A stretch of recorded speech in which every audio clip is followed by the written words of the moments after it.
Mes pradedam lygiai pusę valandos vėliau. Palik, aišku. Mes pradedam lygiai pusę valandos vėliau. Kaip sakiau, Krzysztofo Czyżewskio referatas bus angliškai. Neversim. Tada diskutantai kalbės lietuviškai ir aš kalbėsiu lietuviškai. Kad taupytume minutės, nes versti kaip nors kitaip būtų galas, čia užsiknistumėm. Krzysztofas turėjo savo vertėją, kuri iš lietuvių kalbą jam į anglų kalbą vers. Ką jis kalbės angliškai, mes neversim į lietuvių kalbą. Tokiu būdu kalbėsim, jeigu kam nors lenkiškai norės prabilti irgi. Możemy też po polsku trochę rozmawiać. Kad būtų santara, nes tokia santara yra vis tiek daugia balsė. Please, Krzysztof, the floor is yours. Your introduction was totally improvised on magic fundaments, put on that. And you choose your place, or you want to have a cathedral heights, or take a seat here at the table. It's your... Thank you very much, Archie Abai, Egidio, and all of you for bringing me here for a second time to Santara-Šviesa meeting. I can't imagine the better place to discuss small center of the world than in Atlanta. And with so many friends and people, I cooperate since many years. And now being here and having this book behind me, I'm thinking about the road we went through from the very early 90s, when we initiated the Borderland Foundation in 1990, and our first expeditions and travels were to Lithuania, independent Lithuania, but I also remember the times that I should pass 3 checkpoints to Lithuania. First was Polish, then still Soviet, and the third one was Soyuz. Lithuanian checkpoint, so not easy way, but I had a very good companion for this travel. Czesław Miłosz was, or I was with him when he came back for the first time after 52 years in 1992 to Lithuania. And I still have it as a pattern for the way of thinking about my practical work also, and the philosophy we try to develop out of that. But this was a kind of line of return, as Miłosz would say. Not only in terms of his biography as coming back to the place he was born, and it never happened to him to live again in the same place, like it happened to Tomasz Venclova, who was with us at that time, but we didn't imagine that he could come back and start to live again in Vilnius and Lithuania. But in the Milosz's view, it was more about a civilizational turn from living on exile for many centuries, for many generations. So building, it was of course a historical background for that, you know, to be expelled, to be a refugee, emigre, because of the imperial powers, but also because of industrialization, of building modernity, going from small places to big ones, you know, to metropolis, to big cities, and to gain something what was called the world citizenship, becoming a cosmopolitan membership of this new modernity. And together with him, I'm looking back at this heritage, and more understand that we are living now on the turn of this pattern to something new. And you can call it a line of return in terms that we are not coming back, of course. This is no way to going back, but the way is forward. But when you see your way as a circle, not horizontal one, you start to return when you go further on. And that's, I think, one of the point of reference for my thought, my practices, and my book as well, to think about our development, civilizational development, as finding ourselves on the line of return. It means countering something what Simone Weil would describe as uprootedness, as the main sickness of 20th century.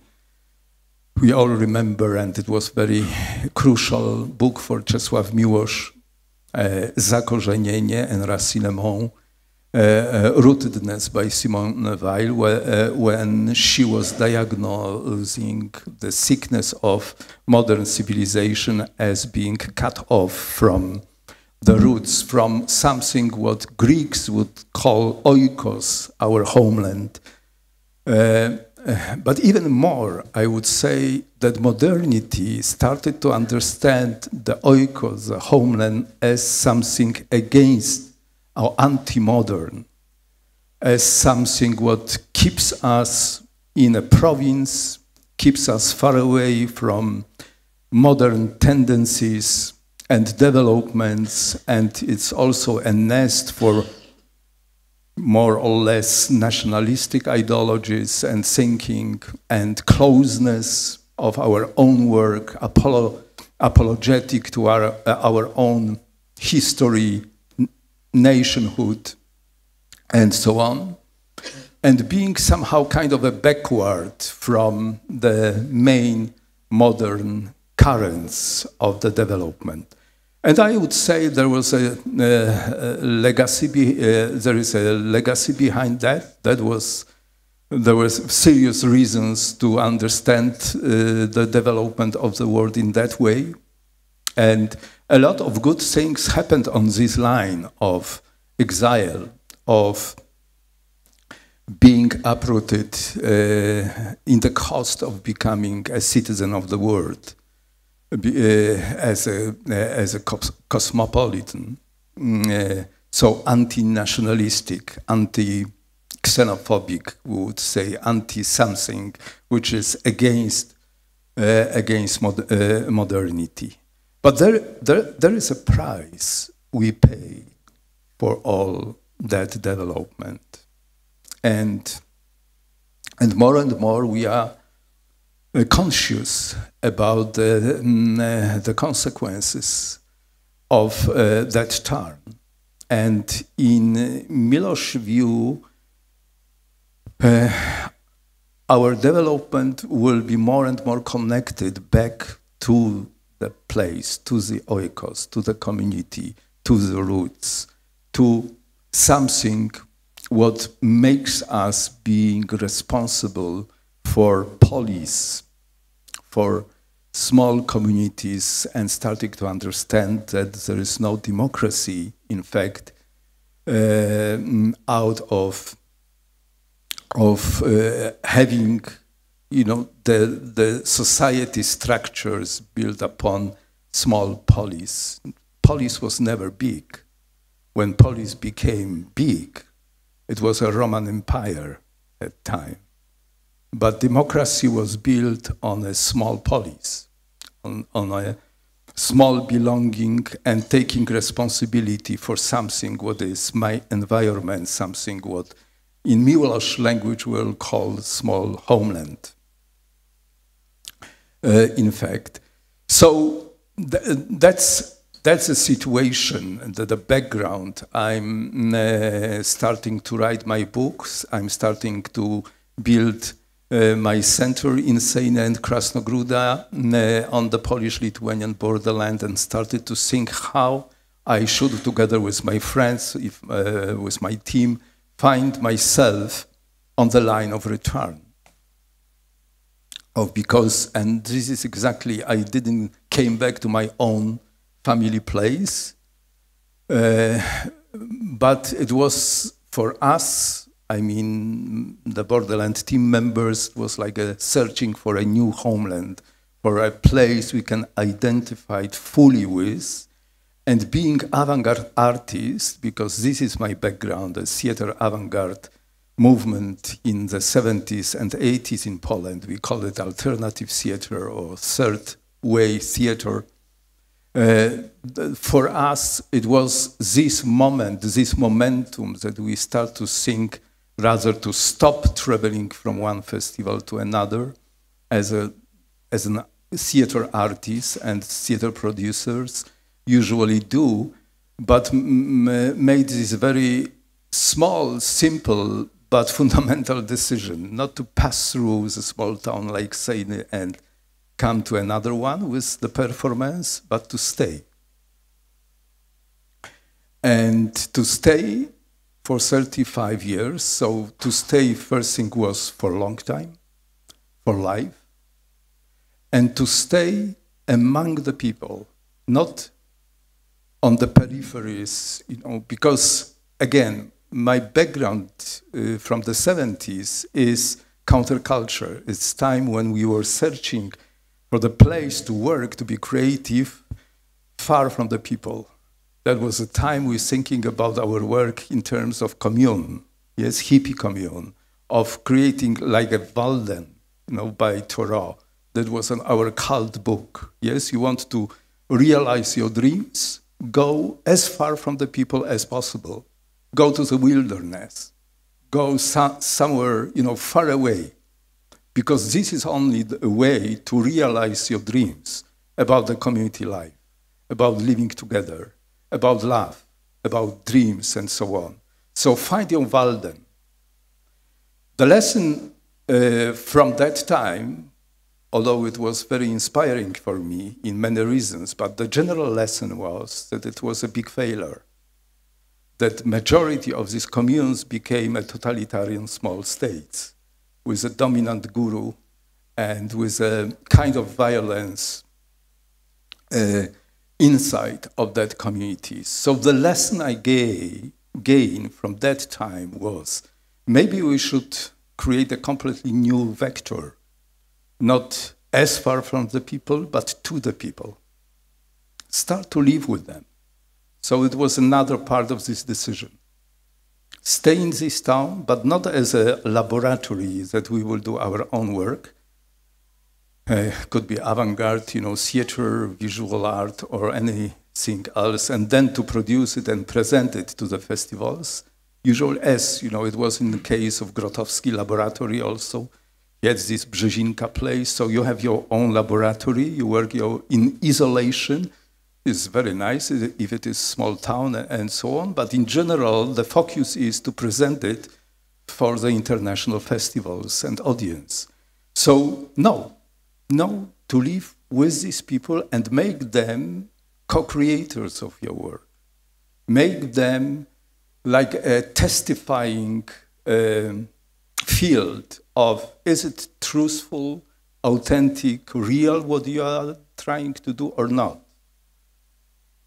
Can we somehow connect our ambitions and dreams with the heritage of the place, with the local stories, with local people, borderlanders' experience out of the 20th century, or not? And the third very important thing at this momentum of the decision to stay was that it was not like a sacrifice in the name of the local community with your own ambitions and ideas and so on, because you start to work with the people. So, and it was, and still is, I think, one of the biggest mistakes of our liberal thinking, you know, that if you want to do something very ambitious, if you want to do a true culture, you should be either against the people or you should step down with your own ambitions and resign from something what is eye-opening, new, avant-garde, and so on, because you are with the people. So the understanding, the way They understood our gesture at that time when journalists came to us, making interviews and asking. The main question was, we are doing such ambitious things, but this is not for the people. Why they do understood doing something for the people or with the people, like resigning from with your ambitions, like having a separate culture for it. Very artificial design, borderline we draw between pop culture and culture. And still, we pay price for that. Why it happens that we have not just culture, but we have a pop culture and culture? What happens with us? Never something like that existed before.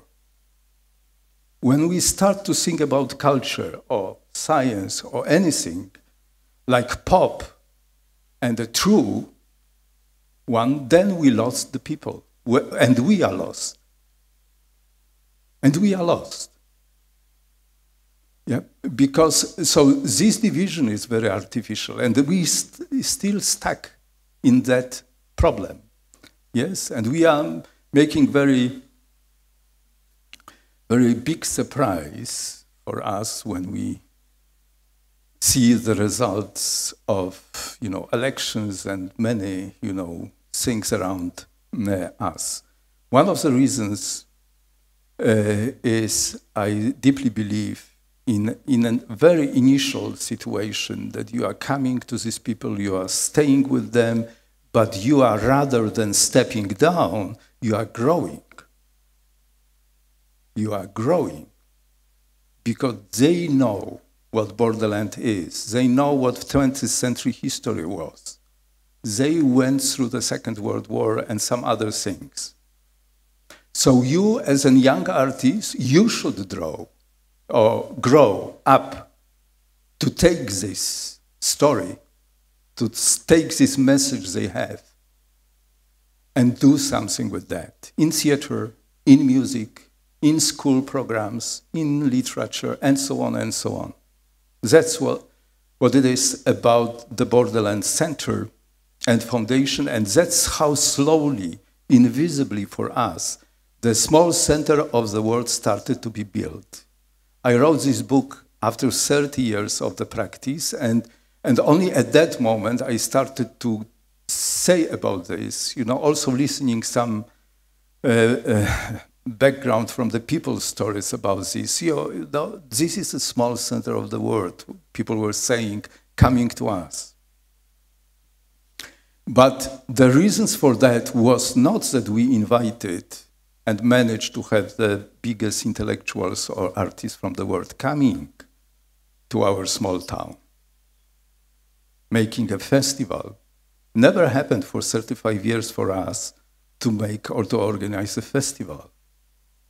Yes, it means that you bring some productions, ready productions, great names, and you feel that you are at the center of the world. It doesn't work like that.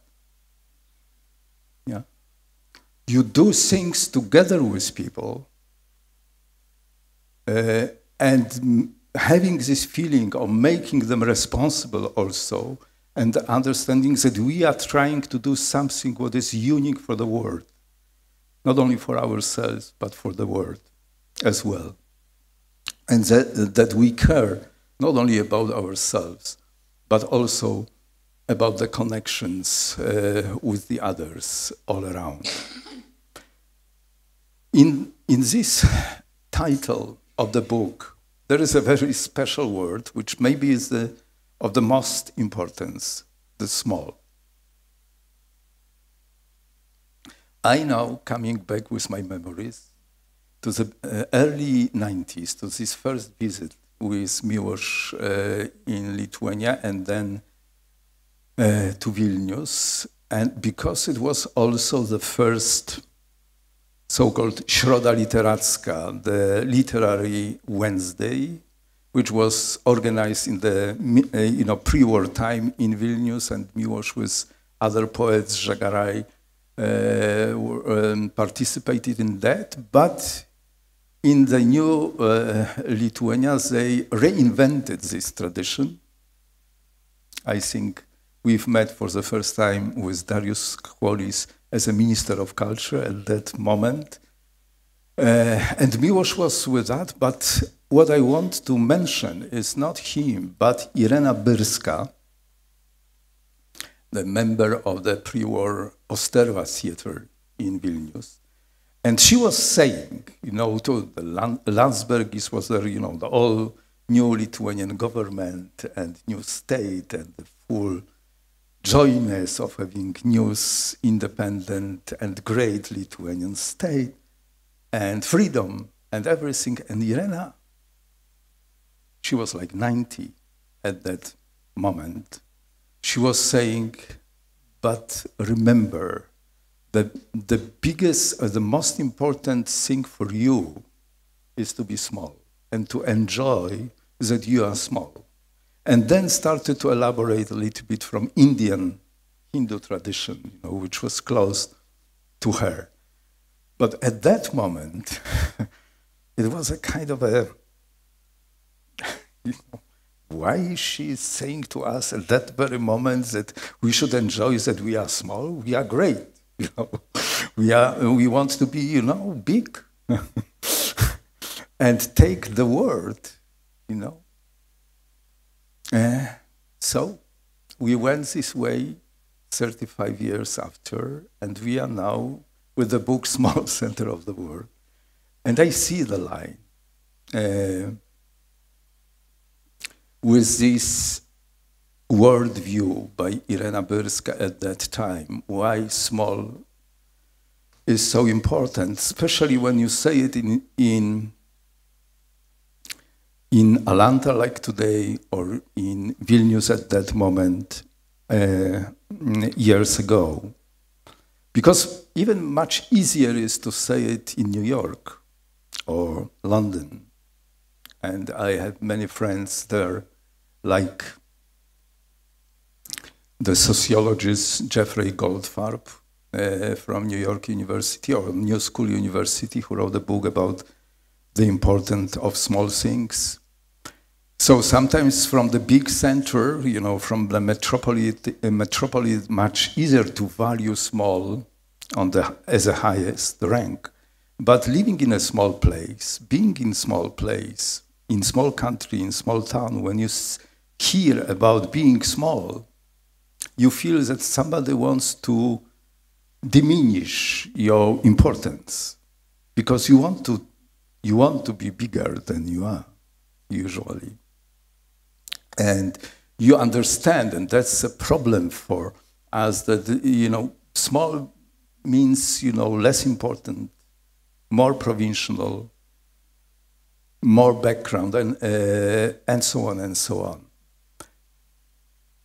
These are just few examples, because there are many of them, how we devaluated this very important for our spiritual life category as small.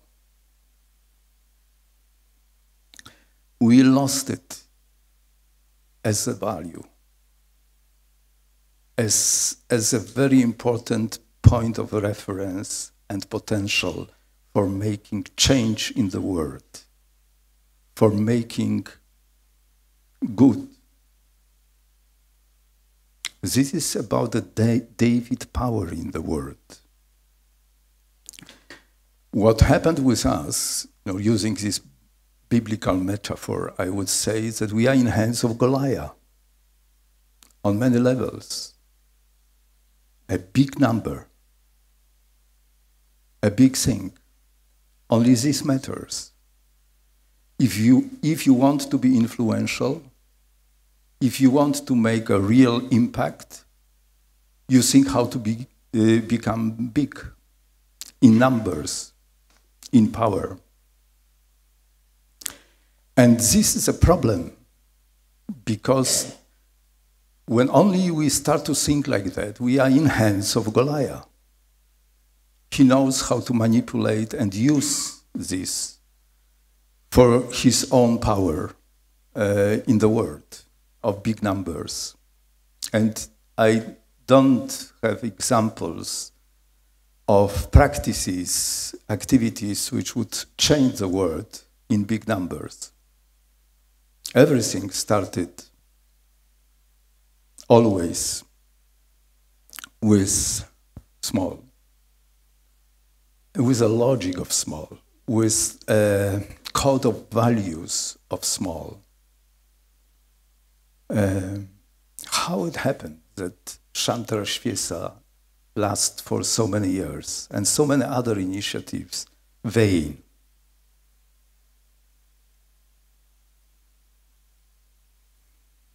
One of the reasons I see is it was a small circle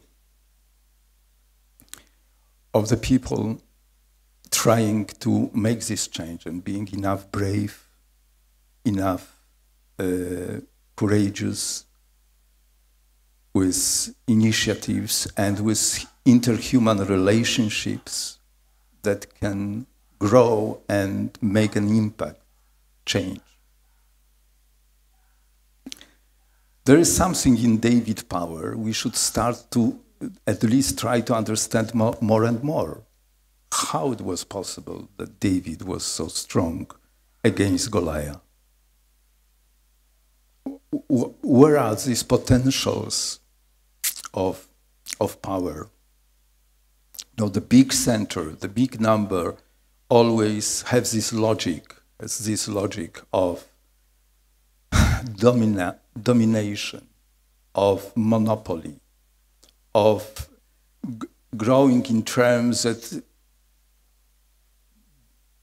to make others subdue to the main center power. That's the logic of the big. Sooner or later, when you become bigger and bigger, it will start to work like that. The small center has a different logic. You know, coming from saying here, I'm happy when you are here in Atlanta, happy and strong. This gives me a strength. There is no rivalry. There is no way, to struggle against each other. Because I grow with your power in another small center, with your success. And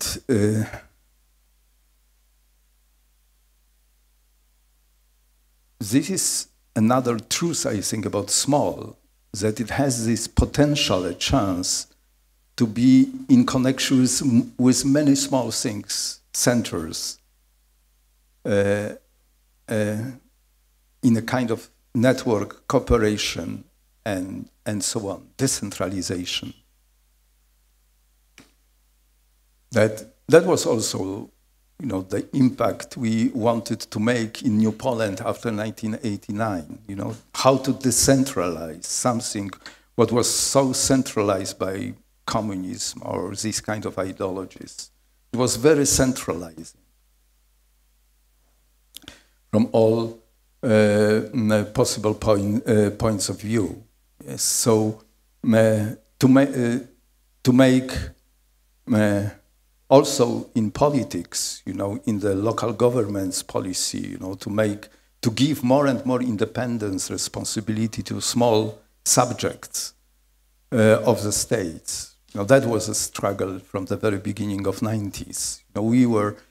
My feeling at that time was that we will create like 1,000 small borderland centers. That it will be kind of Bildung, like Germans would say, this investment in small, in decentralization, in giving the chance for development, for being responsible, for themselves, small centers. We never became, unfortunately, the part of the government policy. I never had the feeling that we, with this philosophy I'm sharing with you now, that we became a part of a government policy. Never. There is no courage to do it. But still, and I think Poland is not an exception in that. This is kind of a big problem in the world we have, you know, how to oppose also this political Goliath power, which is growing. Yeah, together with pop culture. Yeah, together. They have a big instrument now, which we offer them. They have pop culture.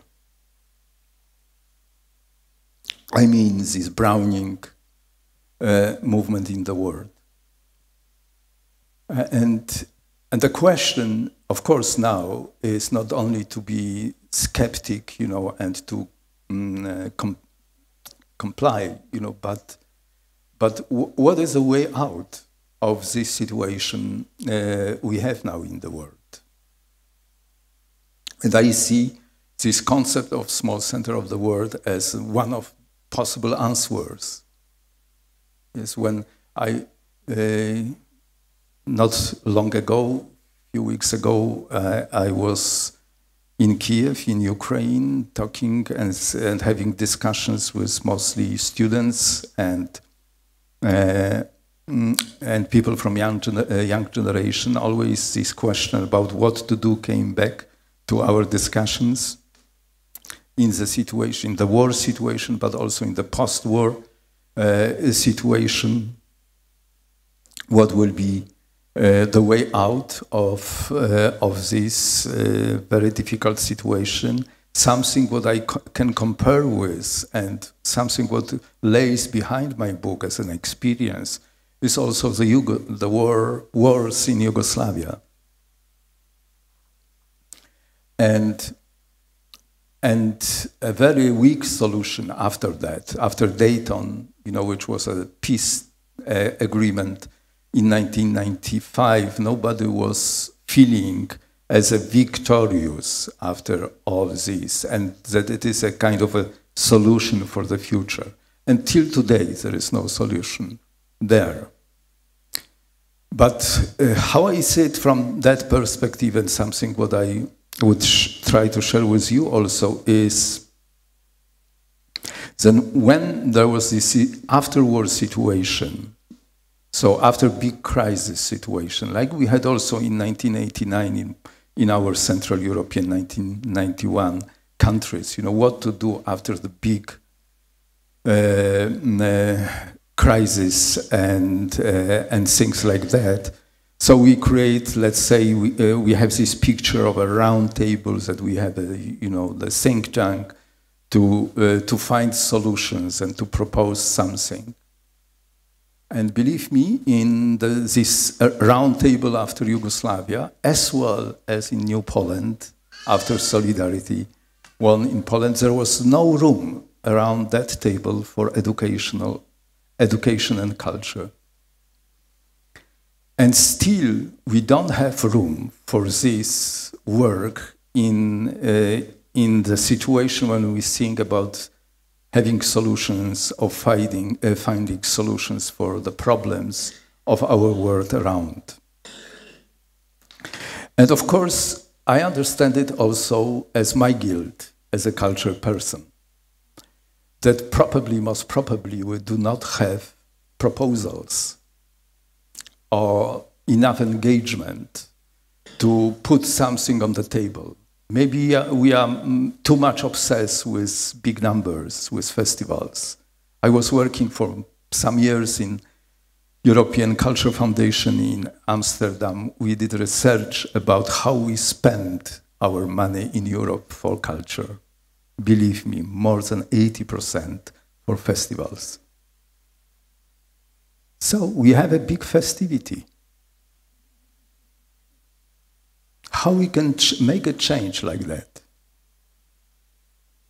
And of course the question, do we have something as culture people to put on the table? So another festival to change this? A week ago, we had a meeting in Poland about Giedroyć, and Egidius was mentioning Paris Kultura as a very important tradition for myself as well. And imagine, because the next year, 2026, in Poland will be the year of Jerzy Giedroyć. as a patron and so on. And believe me, among all the people gathered there, I was only one cultural person there. So all others were international relationship experts, policy experts, historians, and so on. But then I raised the question, why do you think Giedroyć called his magazine Kultura? Not a Politica, not a international affairs magazines, and so on. And look at his team he created, and Egidius was mentioning philosophers, poets, writers, Miłosz, Kołakowski, Herling-Grudziński, Czapski, Jeleński, and so on, you know. They did this change and concept. Believe me, that nobody from these people with goodwill also, and there were many young people, nobody understood why it was called Kultura. They understand it rather like, you know, okay, nice, but in real, it was about building strategy. Yeah, it was about cold rationality, about international relationships and so on. Okay, I'm pleased to hear it, you know, against these romantic, idealistic ideas we had before. But if there is only that, there is, again, no way to make a change. Why Giedroyć, after Second World War, in 1946, he understood the power of of Kultura, that he can oppose Stalinist regime, because it was exactly, you know, he established his group of people and magazine as to oppose the Stalinist Russia. Why he started to do it like that with Kultura? And of course, for me, it's not coming back to that time. But the question I'm raising is how we can, in modern circumstances, can think in a new way about the role Kultura can play. And I mean, when I say Kultura, culture, I should say you an anecdote with Czesław Miłosz, because it's a specific way of understanding culture. When once I went to his apartment in Krakow, and I had behind in Warsaw the meeting about becoming maybe possible Minister of Culture, and I came to him to discuss a very serious issue, should I be or not. I raised to him this question: what would do, Mr. Czesław, if you become a Minister of Culture? And his response was, I would introduce or reinvent Greek language into the schools. I said, but this is not a Ministry of Education. This is a Ministry of Culture. Is it separate? He couldn't understand that. So, two things, you know, so when I use this term culture, I use in his broader sense, but also culture for him was always, why Greek language? Because the first thing he started to care about was something we share in common. That for his generation, for his school, the culture was something what unites us. Here in Grand Duchy of Lithuania, here in Europe, in a native land, like in his book, Rodzinna Europa, and so on and so on. When I teach these things for Bologna students in Bologna, we really have problem to find a word for rodzinna. In English, it is even native land.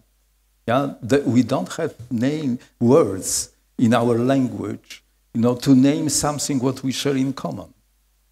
Yeah, in French, it was translated in la autre Europe, you know, the other Europe. So we here, Central Eastern Europe, we are the other Europe. So again, you have divisions, border lines, but we don't have borderland. Yeah, something what is the common ground for different people living together. So on and so on. I'm saying all these because all these are parts of becoming or building small center of the world. That it is based on a very concrete place. It is based on a very concrete community. It is based on culture in these broader terms, more holistic, embracing all dimensions of life in that place and making it open, not because of cutting off. So that was another problem with modernity, is that these two words, openness, was connected with cutting off. You want to be open, you want to be free, cut off your roots, cut off your belongings, because it's your prison. It enslaves you. So to be open, leave it behind. That's how you gain freedom. Yeah? In this modern, new way of my book thinking is how to reconnect again rootedness with openness. Because in truth, that's my experience and lesson.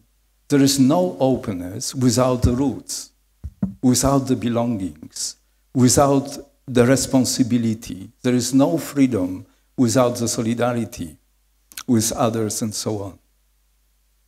So the freedom is another topic of my book, the shift from the culture of freedom to culture of solidarity.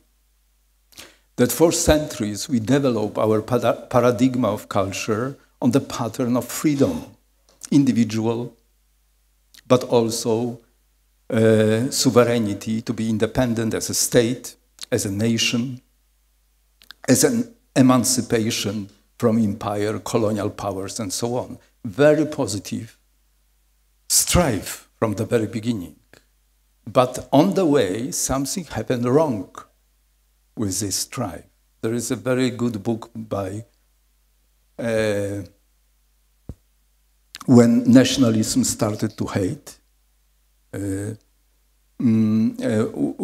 we published, that this strive, for emancipation and being, on yourself, turned to be very, very nationalistic in this negative way.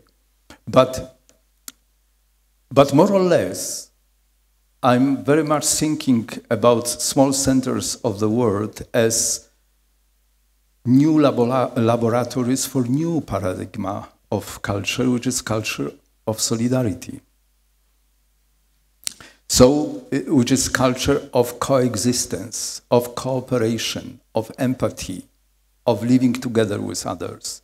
And this is something different from the patterns we inherited from the modern times. It's, again, not to come back, and not to negate this heritage. That was the way of the development. But I'm seriously putting this question about do we need more, culture of freedom in terms of individual freedom, of independence, or more about interdependence, more about the art of living together with others. And this will be my last remark, very practical, before we will have discussion. This is something what Egidius very often asked me, how you organize in practice your work, your center and your foundation. And that you are NGO, that you are non-governmental organization. And it is true, as a foundation, we are NGO. But from the very beginning, and I would lie to you if I will just stay with this NGO concept, because from the very beginning, when we only start to work in Sejny, we establish a center, Borderland of Arts, Cultures and Nations, which is supported by local government. And when we did it, my friends, our friends from third sector were saying, oh, you are traitors. Oh yeah, you are losing your independence. You are not anymore part of a civic society because you are dependent of the government, local, ministry and so on. And our answer, it was very intuitive at that time, not with big, strategy and philosophy in head, but the intuition was that we should be interdependent. So we should make our center dependent of local powers, governments, decisions, budgets, and to negotiate each year about doing something together as their own institution. So we created, except of NGO, a small institution. One of the practical solutions for small centers of the world, from my side, would be think about creating small institutions. What is the difference? NGO, unfortunately, is mostly a grant-oriented organization. So the life is from one grant to another. Very difficult to make it a long-term activities. Yeah. What is different in institution is that you somehow belong to the structures of local governments and so on, but at the same time you have this perspective of longue durée that you can, on the daily basis, continue your work for a long time. And this is much easier. Of course, the ideal would be that we will not have these divisions and we can have one institution combining two models in one, being public. I would call it a public culture institution and so on. Still, we don't have this law in Poland to join it under one roof, yes, of the organization. So we have both and we maneuver, Krasnogruda is in the hands of the foundation and international grants and support and Sejny Center is in relationship with local government and Ministry of Culture, but the fight and struggle is about making your work long-term. Like the question also for small center of the world is how to regain time for culture, which we lost again. We have event-oriented culture, short-term, festival culture, and so on. This we should also think, and the small center of the world is kind of concept, how we can change it or make a different pattern from the organizational point of view. Thank you. Thank you. Thank you, Krzysztof. Before we will invite our participants of this table discussion, I want to ask Andrea Taranda to join us to help with the interpretation. And just two questions, or one question about, please comment friendship in your activity. You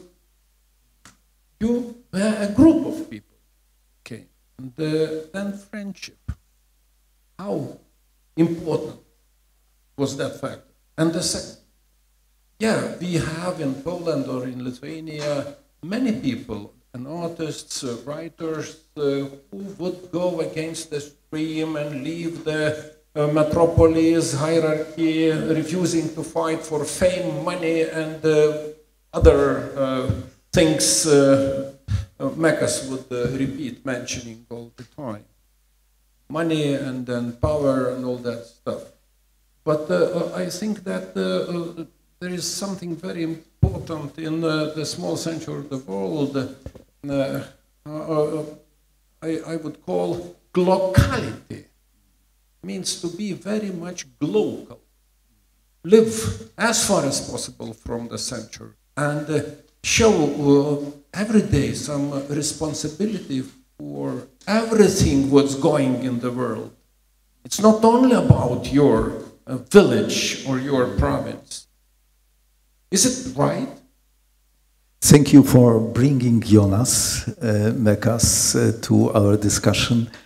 because he was important for me, and our discussions in New York were mainly about, I was very interested how he built, because he did this work in a big metropolis. And it doesn't mean, when we say small center of the world, it doesn't mean that it should be small town or provincial region. It could be in a big metropolis, the neighborhood. You know, Soho, which was for Jonas. Yes, and when they started to stolen him Soho, he moved, you know, to East Village and Lower East Side. When they started to gentrify the Lower East Side, he again escaped to Brooklyn, you know, like from his beginnings. But always he's thinking about the space and the environment with anthology, film archives, and everything was just neighborhood, yes? And to create connections and community around neighborhood and to build kind of small center of the world in that terms. When you're asking about friends, and so one thing is our team membership friends, it's really built on love. And that's another lesson I gained from my counterculture, alternative theater involvement. Not that the team you create for the borderlands should be decentralized. So this is not the structure of our center. It's not like a director who is responsible for everything and artistic production and so on. No, our center is created on the constellation of different studios, workshops, and different artists, masters of the work, have their own small centers or kingdoms. And sometimes we do things together, like Mystery of the Bridge, for example, when we combine the work of different studios in one art piece. And sometimes it goes, you know, in the way that Bożena Schroeder develops all his educational, artistic theater kingdom. Wojciech Schroeder has his orchestra and music sings, and so on and so on. So this is one of my answers for the problems with team relationships. Another is with citizens, you know, inhabitants of our town and the villages around, how these relationships you could create. I would say that the main thing is trust. The question is about trust. And trust you build not in the ways that you have just beautiful idea of the borderland, of being tolerant and open, and then you invite people who are with you.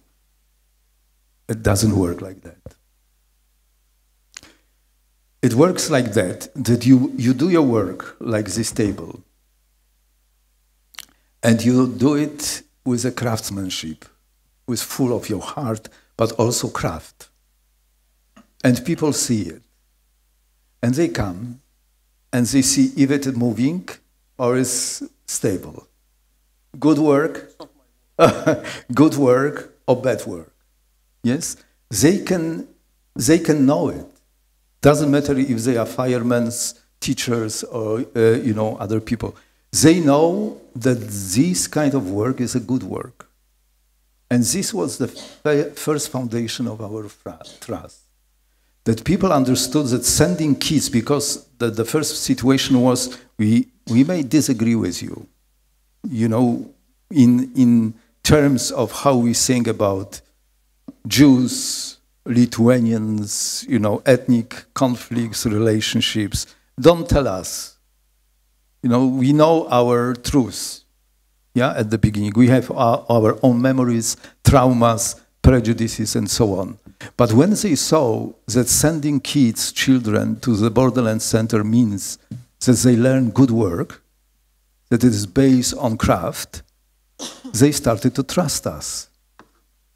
And out of this table, next year, or after 5 years, they were open to talk about Jewish-Polish relationships.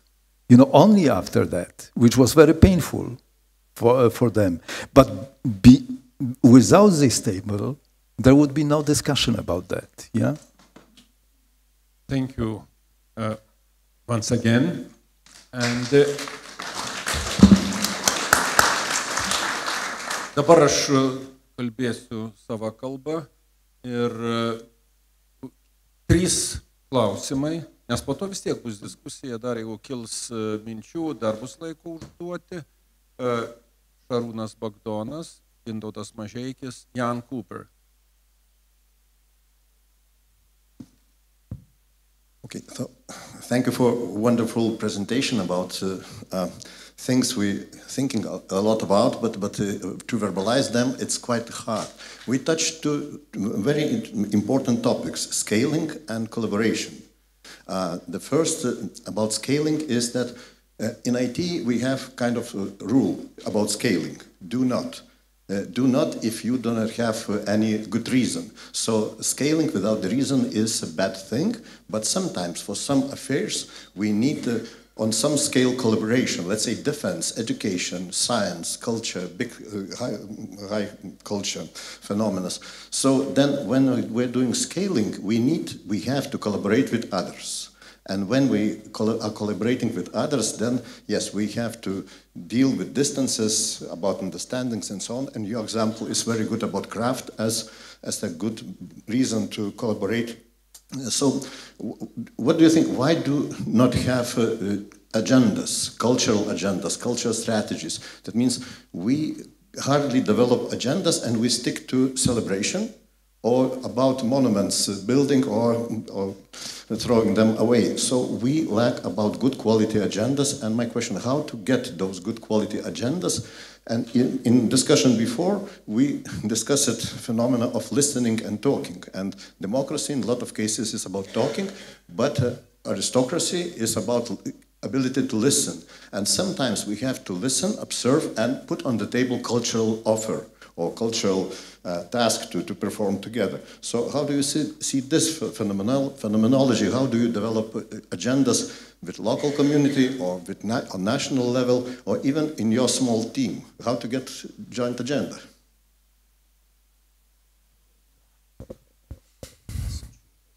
Okay.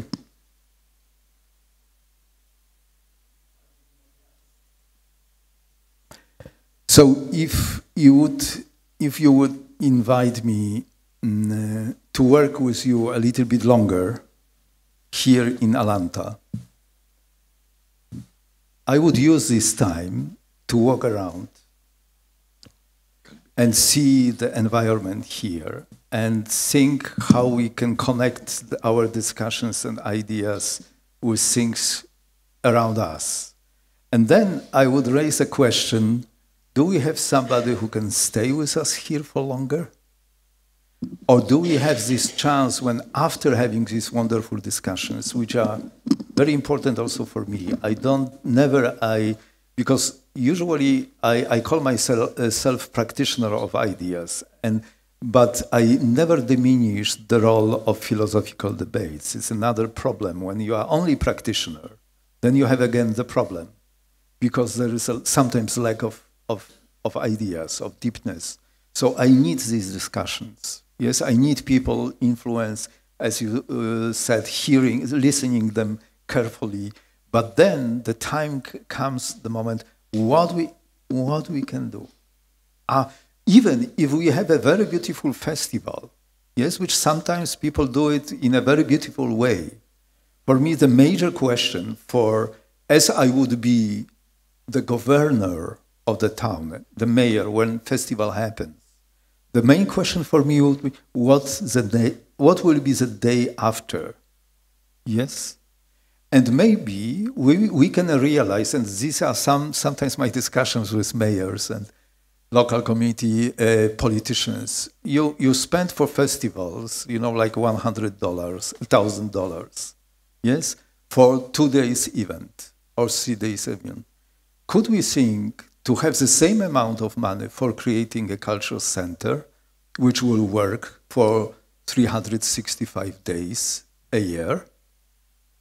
and that maybe it will be the better investment for your community and for your development than the festival you have. Yes, so the question about these kinds and is it something new? I wouldn't say, because it's very easy for me saying that to refer that there was time when people had a holiday of hay cutting, dożynki. So it was a holiday, yes, but at the same time was a feeling that we are working all the year for this day. And it is part of our work that we have a holiday. Festival do not have this connection between your work and the holiday. Yes, because we can buy the festival, yes, just like that, and doesn't need our work. So again, it is about reconnecting, the work with the holiday, the organic work with culture. Oh, thank you. Gintai, save our soul, save our time as possible. Okay, no. It's question is, about at the beginning you spoke about freedom, solidarność, resistance to Soviet regime, kultura. This was the one line of your categories. Then you turn to foundation, critique of festivals, institution, Institution means transparency, competition. And this new line of categories doesn't include solidarność at all. At the end, you even didn't mention about it.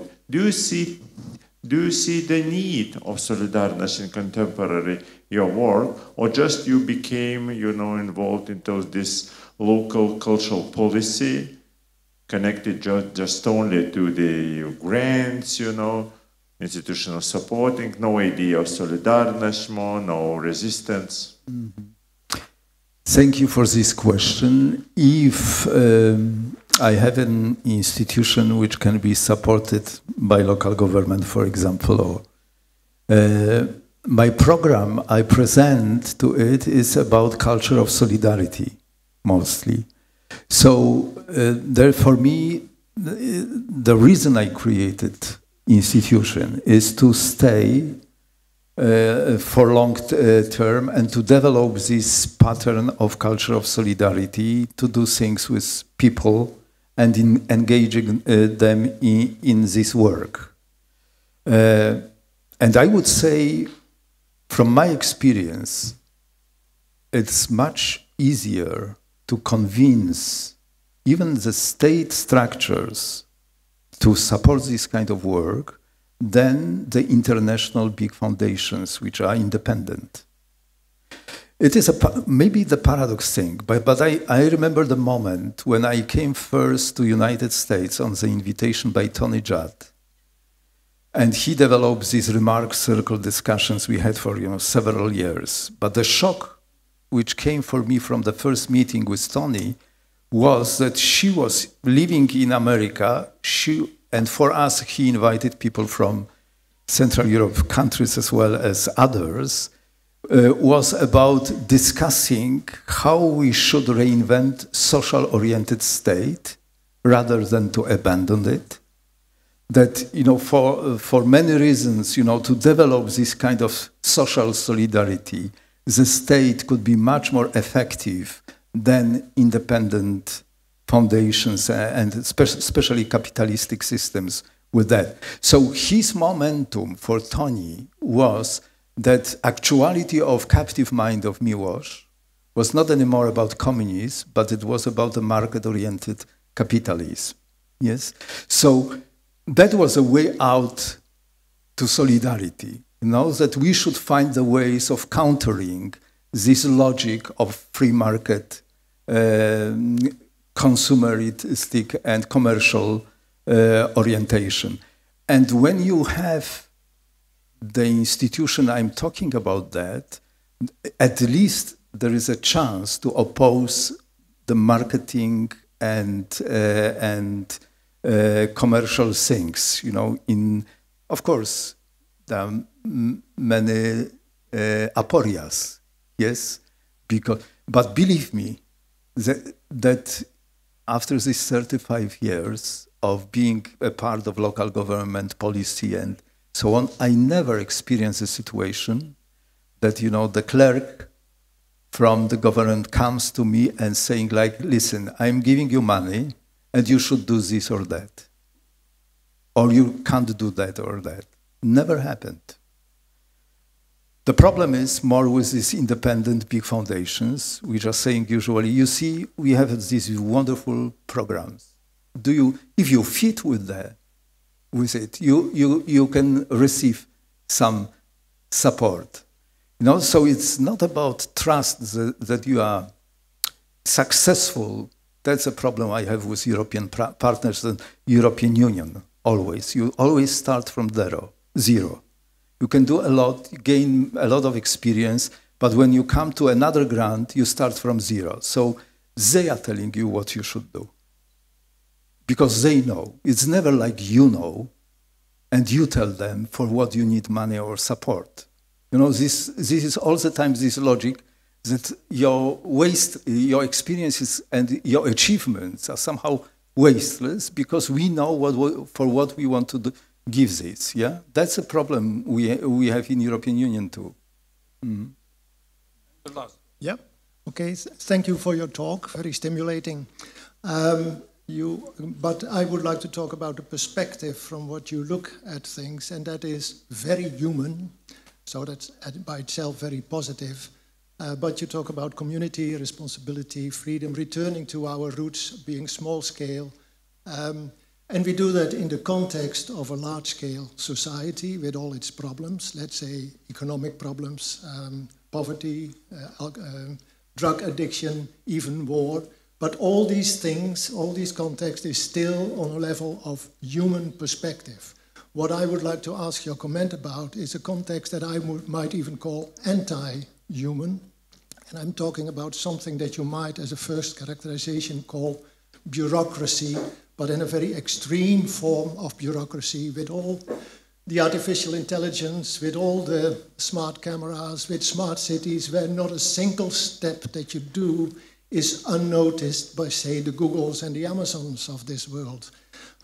Artificial intelligence taking decisions, every street camera or every street lantern having a 5G broadcasting system in there, so that everything you do, leading to lockdowns in the Netherlands. I read recently, I am from the Netherlands, but I read about the Netherlands, that every month 10,000 bank accounts are closed based on artificial intelligence decisions where the people know nothing. And if your bank account is closed, your salary goes nowhere. You cannot, your automatic payment for mortgage and so on. So what is the context of the anti-human, say, bureaucratic technocracy doing for such a process of going back to our small-scale roots? May I please have your comment on that? Oh, yes. No easy answer, of course, to what you said, especially that I will not have immediate answer or immediate action which can change what you are saying. So my belief is in Bildung, yes, that we, at least what we can, is to invest in something what is long-term investment in culture, education, and values, and the world we are building. Because without, and I know that you always can say, but we don't have time. What you said, it already happened.